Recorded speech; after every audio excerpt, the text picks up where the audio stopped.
Kenapa terjadi korupsi? Karena ada fungsi dia itu tidak berjalan. Di fungsi mana? Di fungsi Kalau kita lihat dari jenis korupsi, itu yang sangat dominan di Indonesia jenis apa dan kemudian bagaimana cara mendeteksinya? Sebenarnya apa tantangan terbesar dalam penegakan hukum terhadap pelaku korupsi ini, Pak? Eits, subscribe dulu. Baik, saya awali dengan Pak Mayang dulu. Pak Mayang, sebenarnya apa makna di balik Hari Anti Korupsi? Baik, makna di balik Hari Anti Korupsi Sedunia pada prinsipnya adalah suatu komitmen dari segala pihak, dari lapisan masyarakat, pemerintah, termasuk aparat hukum. Komitmen kita semua dari berbagai sektor untuk tidak melakukan tindak pidana korupsi sebagai bagian dari budaya. Karena stigma dan paradigma selama ini tindak pidana korupsi di tempat kita ini tadi sudah disebutkan bahwa terjadi satu tindakan yang masif. Inilah yang kita cegah pada momen-momen seperti ini. Komitmen kami, tapi kami tidak hanya berkomitmen pada diri sendiri, juga kepada masyarakat. Masyarakat juga harus begitu mendukung komitmen ini. Jangan hanya tuntutan ini dibebankan kepada APH saja, tetapi seluruh lapisan masyarakat, komponen masyarakat di tingkat manapun juga harus peduli dengan anti korupsi ini. Prof. Din, kalau dari sisi akademis, Prof. Din, bagaimana kita melihat korupsi sebagai bagian pada sisi pengetahuan, sisi pencegahan atau hakikat ontologi korupsi itu bagaimana sebenarnya? Baik, barangkali tadi menyambung apa yang dikatakan oleh Pak Kejari tadi kan bahwa momen ini kita peruntukkan untuk bagaimana upaya korupsi itu kalau istilah dihilangkan barangkali tidak mungkin, cuma kan meminimalisir. Bahwa dengan peringatan Hari Anti Korupsi Sedunia, kita memberikan edukasi lah katakan kepada masyarakat bahwa korupsi itu memang suatu perbuatan yang tercela dan tidak baik, dan itu juga merupakan ontologi tadi Apa sih yang dimaksud dengan korupsi itu? Korupsi itu adalah kalau dari pengertiannya perbuatan yang sejelek-jeleknya. Jadi perbuatan yang sejelek-jeleknya yang kalau di Indonesia dengan undang-undang korupsi itu difokuskan kepada korupsi terhadap keuangan. Jadi kalau secara akademik tadi ditanyakan, ada pendapat bahwa korupsi itu sangat luas sekali maknanya. Paling tidak ada 3. Ada korupsi politik, political corruption. Ada korupsi intelektual, itu seperti hak cipta. Dan ada korupsi material keuangan. Dan tadi seperti yang dikatakan oleh Pak Kejari tadi kan bahwa korupsi itu sebetulnya bukan hanya masalah yuridis, melainkan juga masalah sosial. Sehingga di dalam pencegahannya tadi seperti Pak Kejari katakan, itu tidak cukup atau tidak cukup APH hanya saja dilakukan oleh APH. Harus ada masyarakat. Dan itulah makna dari apa tadi? Hari Anti Korupsi, kan semua kita ingin bertanggung jawab atas pencegahan itu tentunya. Pak Mayang, kita tahu bahwa korupsi juga menjadi bagian ancaman pembangunan, selain dari sisi penegakan hukum, tapi juga ancaman untuk kemajuan bangsa juga.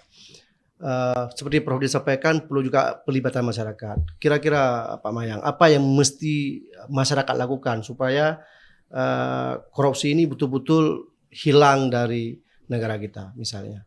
Baik, hal demikian tadi bisa terjadi apabila kurang adanya atau kurang ada kepedulian dari masyarakat. Kita ketahui bersama bahwa korupsi ini kan berkaitan dengan keuangan negara. Keuangan negara inilah yang harus dimanfaatkan di dalam realisasinya oleh dalam satu program, dan program itu dibiayai oleh negara dan manfaatnya untuk masyarakat. Inilah korupsi yang harus pemanfaatan keuangan negara ini harus kita bentengi, Pak. Kita semua harus membentengi APH dan masyarakat tentunya bisa mengawal pembangunan ini zero corruption.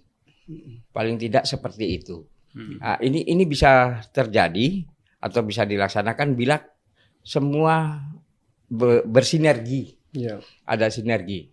Artinya ya kita tahu sendiri bahwa nanti yang akan merasakan apabila ada tindak pidana korupsi terjadi, masyarakat juga yang akan menjadi korbannya. Ya.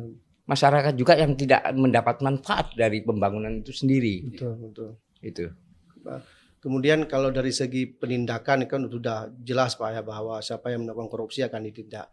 Tapi dalam sisi pencegahan, bagaimana kemudian para aparat penegak hukum itu dapat membangun sinergi dan kolaborasi untuk kerjasama mencegahnya. Kira-kira pengalaman Bapak sebagai Kajari, baik itu di Aceh atau sebelumnya di Pulau Jawa dan seterusnya di NTT, itu bagaimana Pak? Baik, hal ini kita dapat laksanakan. Bicara mengenai tindak pidana korupsi tidak hanya berbicara masalah penindakannya, Pak. Ya. Tetapi harus ada pencegahan. Ini nih hal yang lebih penting, penindakan. Pencegahan. Karena kita tujuannya untuk menzerokan corruption. Perilaku korupsi ini harus kita zerokan. Dalam hal ini kejaksaan untuk mengantisipasi agar tidak terjadinya korupsi, kita membentuk dan disarankan oleh pimpinan kita memerintahkan bahwa tidak hanya mengejar penindakan hukumnya saja, tetapi memperbaiki sistemnya. Contoh-contoh banyak, mungkin yang paling populer adalah penyalahgunaan anggaran desa ADD. Kita tahu bagaimana penyelenggaraan administrasi keuangan dan pertanggungjawaban keuangan di tingkat desa ini, di ADD ini tidak memadai dan menimbulkan kerawanan. Dan disitulah kami terlibat. Ada tugas direktif dari pimpinan kami untuk ayo kita semua berkomitmen bahwa ADD yang ada di desa ini tetap menyentuh masyarakat, bermanfaat dan bagi masyarakat dengan zero korupsi. Tapi kita tidak hanya menindak, tapi memperbaiki sistemnya kalau itu ada sistemnya yang salah. Disitulah kami bisa hadir dan kita sudah mempunyai kesepakatan kepada dengan Menteri Dalam Negeri, Jaksa Agung untuk memiliki program Jaga Desa. Ini contoh yang sederhana. Kemudian pendampingan lain di tingkat nasional di Kejaksaan Agung ada di bidang datun. Untuk legal assistant dan sebagainya. Di bidang kami di intelijen juga ada pendampingan proyek strategis nasional. Kalau di daerah PSD proyek strategis daerah. Demikian. Prof, kemudian kita sambung Prof tadi. Kalau kita lihat belakangan pencegahan korupsi menjadi unsur penting seperti Pak Mayang sampaikan. Tapi penindakan juga berperan aktif juga. Nah, akhirnya kemudian dengan pelibatan APH yang sangat masif, tapi praktek korupsi itu tetap terjadi. Ya. Apakah kemudian praktek korupsi itu menjadi budaya baru masyarakat? Nah, sesungguhnya Prof, apa penyebab seseorang itu melakukan korupsi? Baik, sama ini kan sistem ya, apa itu sistem? Ketika mempertanyakan apa penyebabnya, tentu penyebabnya kan tidak satu ya, tidak satu. Nah, kalau dari teori-teori kriminologi kita membaca bahwa ada zaman itu kan ada masa masa bahwa penyebab suatu kejahatan itu adalah ini dan ini. Tapi ada pendapat yang menarik juga Pak ya, bahwa di masa postmodern seperti ini katanya kan bahwa kejahatan itu terjadi karena peniruan. Peniruan dari mana? Dari atas. Kalau pernah ya baru-baru ini kan presiden kita mengatakan bahwa kalau ikan itu busuk, biasanya busuk dari mana katanya? Kepalanya kan, siapa yang lebih bau lagi kan kepalanya kan. Jadi artinya pendapat tadi sepertinya juga sulit untuk dibantah bahwa Kenapa terjadi korupsi? Karena yang di atas tadi juga memberikan contoh yang demikian itu. Ya, jadi sehingga kan kalau dikatakan budaya ya kan orang kecil melihat kok bapak itu bisa begitu. Ya contoh kecil ketika ada anak SD atau anak SMP yang tawuran, ya kenapa kita dilarang? Bapak-bapak di DPR sana juga adu jotos katanya kan. Jadi artinya kan peniruan dari atas itu kalau kita bicara penyebab-penyebab tadi kan, dan itu tadi sistem. Artinya mencari sebab itu, sesuatu itu bukan disebabkan oleh hanya satu sebab gitu kan. Ya karena itu sebetulnya ada gium di dalam penegakan hukum itu ya. Juga begitu di dalam korupsi itu ada giumnya dokter Pak Kejari kan, bahwa mencegah itu sebetulnya lebih baik daripada mengobati. Kenapa? Kan karena ketika kita diobati, katakan penindakan tadi, itu akan timbul kejahatan baru di situ. Ketika kita minum obat akan timbul penyakit baru. Ya. Ketika suatu perkara korupsi itu ditangani, kan ini di depan mata kita, meskipun datanya data itu kan, bahwa di sana terjadi kejahatan lagi kan. Jadi istilahnya ada sistem peradilan pidana itu menimbulkan faktor kriminogen gitu kan, bahwa ada ungkapan-ungkapan miring terjadi, terkadang itu tidak dapat kita hindari. Apa ungkapan miring itu? Ada perkara korupsi, ada korupsi perkara kan. Pernah dengar itu kan Pak ya? Pernah dengar. Bahwa dulu juga pernah kita dengar kalau ada upaya untuk ketika ada putusan di pengadilan negeri begini, ada banding dan ada kasasi dan ada upaya untuk peninjauan kembali. Ini ada yang berusaha untuk jangan dulu peninjauan kembali, kita tunggu dulu itu Bapak Hakim yang polen itu pensiun. Artinya kan jadi kan ada usaha-usaha yang tadi kan, makanya kembali ke adagium tadi kan, bahwa mencegah itu jauh lebih baik daripada penindakan tadi. Karena artinya Prof, porsi pencegahan itu harus masif juga sebenarnya. Masif, dan sebetulnya kan setiap lembaga itu termasuk KPK yang selama ini kan kita menganggap bahwa keberhasilan KPK itu ketika dia banyak melakukan tindakan korupsi. Padahal mestinya malu Pak. Kenapa malu?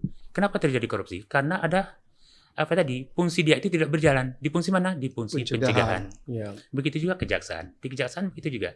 Jaksa itu bukan hanya tuntut-tuntut, melainkan juga ketika terjadi korupsi, semestinya itu ya dia malu. Kenapa kok terjadi korupsi? Karena apa? Karena ada fungsi pencegahan tadi yang tidak berjalan gitu. Gitu secara ininya kan. Betul.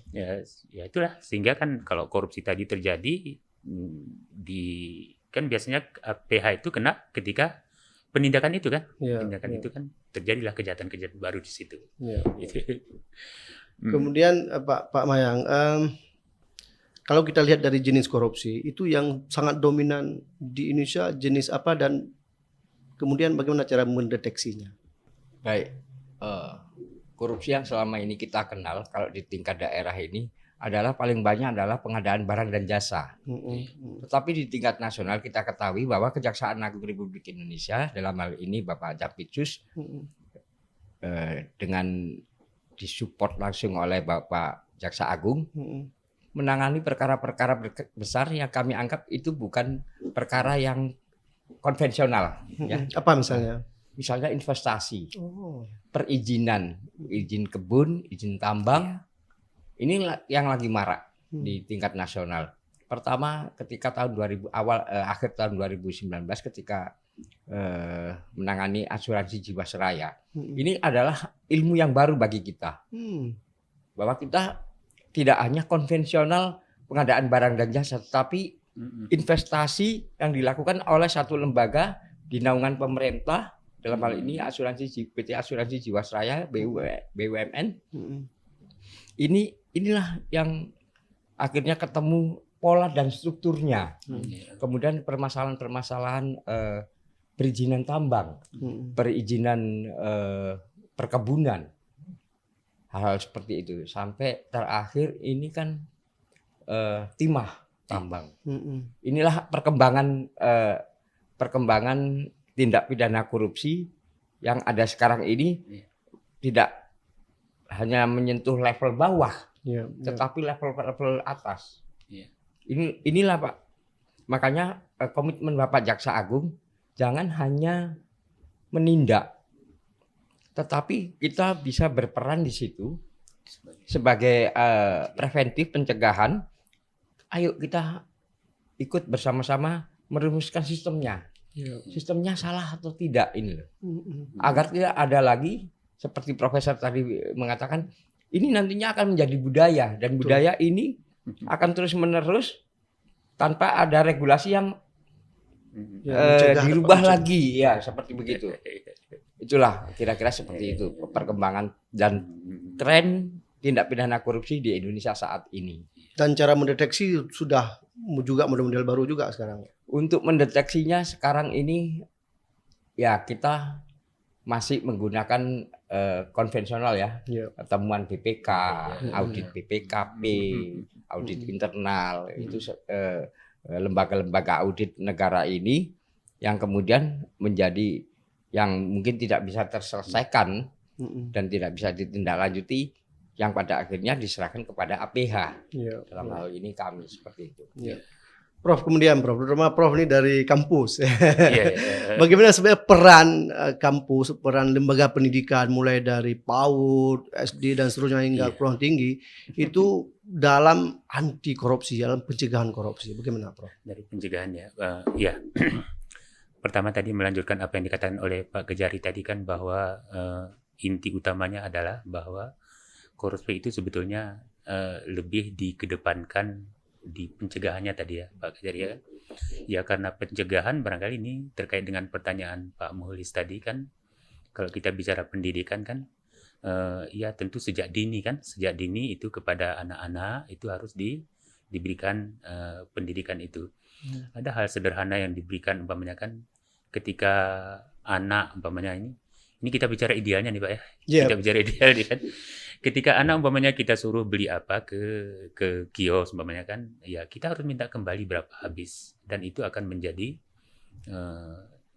kebiasaannya ke depan bahwa itu tidak boleh begitu kan. Ya. Tapi sekali lagi kan bahwa ini apa namanya kita nih Pak Kejari, apakah sudah terlanjur atau apa ini namanya kan, bahwa keadaan kita selama ini kan sudah begitu parahnya, sudah begitu parahnya. Kalau korupsi itu sudah begitu parahnya tadi kan. Kalau Pak Kejari tadi memberikan contoh di dana-dana desa itu kan masalah-masalah kecil. Tapi tadi juga sudah disinggung masalah pertambangan apa kan, izin-izin tambang itu yang besar sekali. Belum lagi investasi dari luar ya Pak Kejari ya.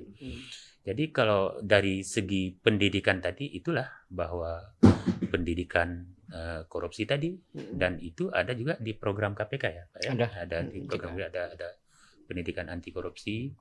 Dan kalau terkait dengan penegakan hukum tadi kan, ya ini kan tentu dari kampus sendiri ya, kalau kita tadi bicara sistem itu kenapa korupsi itu terjadi, kenapa atau apa hambatan di dalam penanganan korupsi itu, bahwa APH itu lahir dari kampus kan itu kan. Ya sistem yang kata Bapak tadi, sistem pendidikan di kampus juga itu yang memberikan kontribusi terhadap putih hitamnya negeri ini kan. Dan itu nampak kan Pak kan, ini mohon maaf kan, ketika bagaimana kendali Mendikbud yang dulu umpamanya kan yang melahirkan kebijakan-kebijakan bagaimana harus di kampus, dan ini berpengaruh terhadap ya ada hal yang memalukan umpamanya kan, yang selama ini bagaimana profesor itu diperoleh dari hal-hal yang tidak benar kan itu kan. Ya, jadi apa namanya, kalau diharapkan ke kampus juga tidak boleh juga Pak. Kenapa kan tadi kan kampus yang kita harapkan begitu Pak juga melahirkan yang seperti itu. Ya, jadi harus menyeluruh Pak, jadi ya menyeluruh gitu. Pak Mayang, pengalaman Pak Mayang sebagai penegak hukum, apa yang dapat Pak Mayang bagi yang sisi inspirasinya, terutama pengalaman Pak Mayang yang kemudian terutama untuk bagaimana sebenarnya pengalaman praktis Pak Mayang itu dalam mencegah korupsi. Pengalaman saya selama saya menjadi jaksa dan melakukan penyidikan baik di tingkat kabupaten, di tingkat nasional ketika saya bertugas di Kejaksaan Agung, yang jelas kita satu berintegritas. Integritas adalah komitmen kami dengan institusi negara sebagai salah satu pelaksana APH, dan komitmen kami kepada diri kita sendiri bahwa integritas ini adalah penting bagi APH. Karena apa? Seperti tadi profesor bilang tidak menimbulkan perkara baru di dalam penanganan perkara tindak Iya, pidana iya. korupsi seperti Ingat itu. sekali, Bro. Ya, itu. Inilah yang mungkin teman-teman praktisi hukum terutama jaksa penuntut umum yang juga di dalam tindak pidana korupsi melakukan penyelidikan dan penyidikan komitmen. Kemudian yang tidak kalah penting adalah belajar dan belajar. Tindak pidana korupsi tidak akan stuck seperti ini, akan berkembang. Modus operandinya akan berkembang. Terus, ya. Pelakunya sekarang bukan pelaku-pelaku yang mungkin level kadis atau kepala desa pun gitu, tetapi bisa tingkat di atas nasional, seperti itu.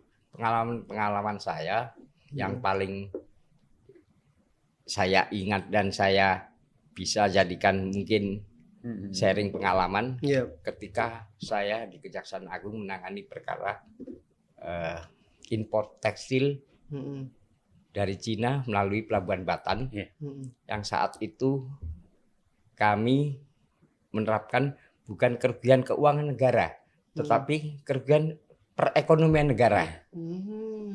Dan Beda ini tuh, Pak, ya? Beda. Dan sekarang terbukti, Pak. Yang apa yang saya prediksi dulu dengan yang apa saya pelajari dulu, bahwa ekspor tekstil ini sudah masif sekali dan merusak industri tekstil dalam negeri. Pada saat itu saja tahun 2019 dan awal-awal tahun 2020 itu sudah ada sekitar 26 perusahaan tekstil yang tutup dengan mem-PHK 26.000 pekerja.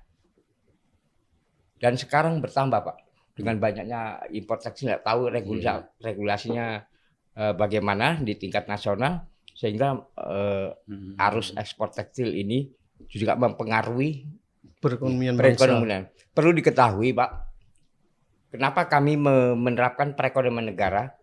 Karena di dalam des APBN di Kementerian Keuangan itu ada namanya BKF, Badan Kebijakan Fiskal. Itulah yang menyusun, Pak.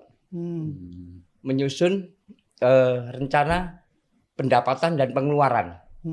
Sektor industri, subindustri tekstil itu setiap tahunnya rata-rata sebelum ekspor ilegal ini, impor ilegal ini menyumbangkan 2,9% APBN dari sektor industri tekstil saja.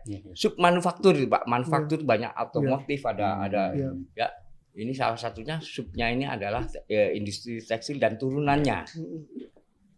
Dengan adanya impor-impor ini mempengaruhi pendapatan negara, Pak. Kebijakan fiskal kita akhirnya berubah. Jadi cuman turun berapa, Pak? 2,6. Berarti 0,3.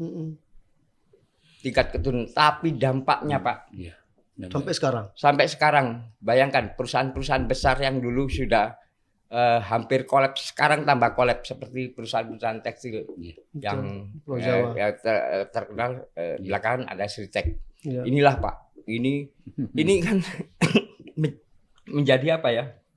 Menjadi dampak yang masih sampai beberapa tahun ke depan, Pak, dan mempengaruhi postur anggaran kita. Negara yang tadinya tidak perlu mengeluarkan jaminan sosial akibat PHK, mengeluarkan duit untuk jaminan. Inilah, Pak, yang berkembang.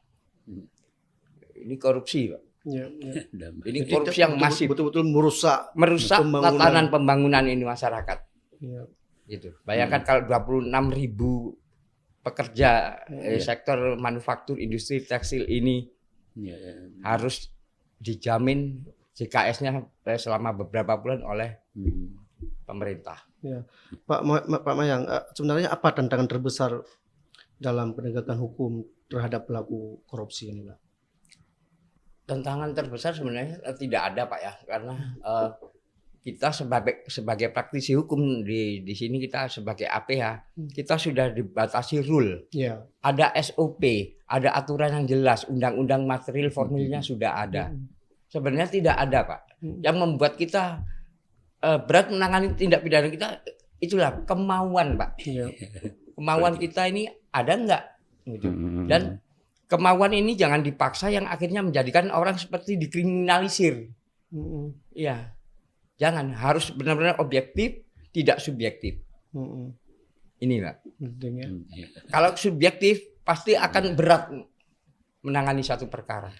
Tapi kalau objektif nggak ada beratnya. Sebenarnya tantangan nggak ada secara administrasi dan payung hukumnya sudah jelas semua. Ya.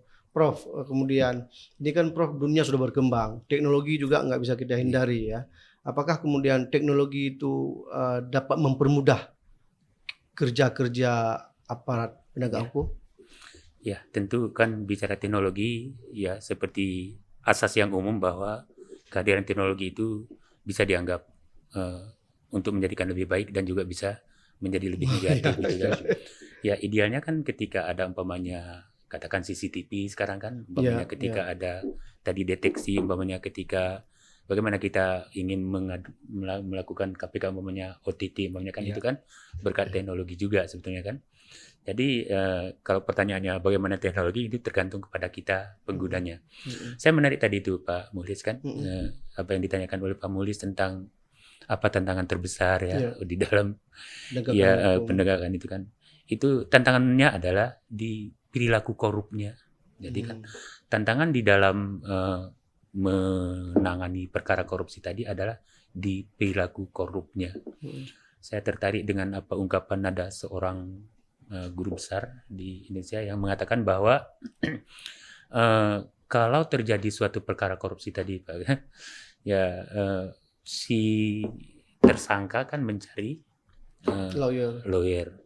Nah, lawyer yang dicari itu yang siapa? Apakah yang mumpuni di dalam keilmuannya atau yang punya relasi dengan pihak APH tadi? Ini apa jawabannya kan? Jadi kan perilaku korup tadi. Jadi bahasa lain dari Pak Kejari tadi kan political will dari semua kita untuk menghilangkan perilaku korup itu. Soal ada aturan kata Pak tadi kan, kalau perilakunya kan kita atau orang berusaha untuk mencari celah-celah di dalam aturan-aturan itu. Jadi kalau aturannya begini dicoba cari celahnya supaya bisa ini kan. Nah, artinya ada pendapat lain di dalam literatur itu kan sebaik-baik apapun undang-undang itu kalau tidak didukung oleh political will dari aparat penegak hukumnya itu tidak akan jalan. Ya, sebaliknya kalau kelemahan undang-undang itu kalau political will-nya bagus itu akan bisa ditegakkan sebagaimana yang diharapkan tentunya. Kemudian Prof, bagaimana kita meng-create perilaku masyarakat, perilaku kita semua itu supaya betul-betul aware dan peduli terhadap anti korupsi ini. Ya, kembali tadi kan ketika kita bicara apa penyebab tadi kan. Penyebab tadi adalah kalau di dalam di masa postmodern itu katanya kan bahwa perilaku itu ditiru, ada peniruan dari yang di atas kan. Berarti kalau memang kita menginginkan bagaimana itu supaya supaya semuanya peduli, ya diawali dari contoh yang diberikan dari atas tadi tentunya kan. Jadi lo as a tool birokratik and social engineering. Jadi kan birokratiknya juga harus memberikan contoh, masyarakatnya akan mencontoh apa yang dicontohkan oleh yang di atas begitu. Di social engineering masyarakat juga harus tumbuh, Prof. Tumbuh ya. Jadi hukum itu akan membawa birokrasi dan masyarakat ke arah yang lebih baik. Jadi dalam hal ini kan contoh yang diberikan oleh yang di atas ya kepada yang di bawah. Ini mohon maaf di desa umpamanya kan ketika Tengku Imum kan Tengku Imum yang dianggap sebagai panutan ya kalau Tengku Imumnya memberikan contoh yang tidak baik tentu kan yang masyarakat lain juga ya Tengku Imum juga begitu ternyata. Jadi itu barangkali. Kalau Pak Mayang soal perilaku Pak Mayang, bagaimana kita membangun perilaku yang anti korupsi? Inilah momen seperti peringatan Harkodia atau bukan ada momen Harkodia saja. Harkodia ini kan satu rangkaian acara aja, puncak acara seremonial selebritas. Bahwa kita mengingatkan kepada seluruh komponen masyarakat untuk tetap aware, peduli, gitu. Mengingatkan. Di samping itu, ya mungkin tidak cukup ya, Prof ya, penerangan hukum, penyuluhan hukum yang kita lakukan itu sebenarnya nggak cukup. Kembali lagi kepada manusianya. Tetapi kita tidak henti-hentinya sebagai APH tetap mengingatkan memberikan masukan yang baik, memberikan pendampingan dengan potensi-potensi kita yang ada di kejaksaan melalui intelijen, melalui inilah atau aparat penegak hukum lain, teman-teman di polisi juga selalu memberikan pemahaman bahwa jangan berperilaku korupsi. Iya. Gitu. Inilah memang membentuk suatu perilaku itu susah, tetapi kalau nggak diingatkan akan lebih susah lagi karena akan terus menjadi gunung es. Inilah yang kami bisa dari Kejaksaan Agung yang kemudian di breakdown sampai ke Kejaksaan Negeri dan cabang Kejaksaan Negeri bahwa kita harus berkomitmen tidak hanya penindakan tapi pencegahan dan memperbaiki sistem. Iya. Itulah itu yang institusi kami, tapi tidak menafikan dari partisipasi dari masyarakat, ya stakeholder, kemudian ya pihak-pihak yang NGO dan segala macam. Perlu kontribusi juga. Iya, harus. Karena ini kita kan menganggap bahwa korupsi adalah musuh terbesar kita semua. Iya. Ya, yang harus ngelawan kita semua. Betul. Kira-kira seperti Jangan itu. APH aja melawan. Jangan APH saja. Inilah. Itu yang bisa Baik, kita sudah penghujung Prof. Pak Mayang, untuk Prof. Apa kemudian closing yang dapat dibagi Prof dalam Hari Anti Korupsi? Ya, sesuai dengan tema kita tadi ya bahwa peringatan Hari Anti Korupsi ini kita jadikan bagaimana supaya Indonesia maju gitu ya. Ya. Artinya meskipun kita tidak dapat menghilangkan sama sekali, kita harus meminimalisir. Kalau saya tetap seperti tadi ada panutan Pak ya, ada panutan yang diapakan sehingga ada istilah yang harus di depan itu kan guru. Ya. Siapa yang menjadi guru di dalam penegakan hukum adalah aparat penegak hukum. Ya. Jadi kalau gurunya kencing berdiri, muridnya akan Berlari. kencing berlari kan. Masih syukur barangkali. Tapi kalau gurunya sampai kencing berlari nih, muridnya mau mikir-mikir apa gitu ya. Ini ada Sampai baru. bersalto gitu kan. Ya. Jadi intinya keteladanan tadi. Betul. Ya, gitu. Oke, baik, makasih Prof. Pak Mayang, closing momentum Hari Anti Korupsi sedunia. dalam memperingati Harkodia tahun 2024 ini sesuai dengan tema, ya kita ingin negara ini maju. Ya. Maju tanpa hambatan. Ya. Dengan komitmen memberantas tindak pidana korupsi melalui perilaku, perbaikan perilaku kita semua, baik masyarakat, APH, untuk melaksanakan pembangunan 5 tahun ke depan sampai 2050 Indonesia emas. Inilah keinginan pemerintah, negara ingin seperti itu. Pembangunan tetap lancar tanpa ada hambatan. Salah satunya hambatan itu adalah tindak pidana korupsi. Ya. Demikian. Baik, makasih Pak Kajari, benar meriah yang telah sampai di Sego TV. Makasih Prof. Ya, terima kasih Yang sama-sama. beberapa kali ini sudah sampai di Sego TV Insyaallah. juga. Insya Allah kita nanti hadir dengan topik yang lain. Insyaallah ya. Baik, makasih. Assalamualaikum warahmatullahi wabarakatuh. Assalamualaikum warahmatullahi wabarakatuh. Jika video ini bermanfaat untuk Anda, silakan subscribe, like, dan nyalakan loncengnya.